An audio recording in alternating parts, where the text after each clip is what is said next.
はい、来ましたよ。今、当たりました。当たりました、なんか。なんだろう。当たってる。はい。この春、初めての何か来ましたね。多分、この辺りは、キスじゃないな。なんだろう。結構引いてるわ。結構引いてるぞ、これ。結構引いてるぞ、これ。大きいぞ、これ。なんだ、ゴミか。あれ。なんだろうね。外れた。なんだ。ベラちゃんか。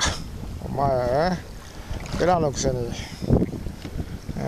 気をも出して。まあ、しかし、はい。こんなの来ましたわ。これは竹の葉ベラと言います。煮ても焼いてもなかなか白身の魚で美味しいですよ。この春最初の当たり、竹の葉ベラちゃんでした。はい。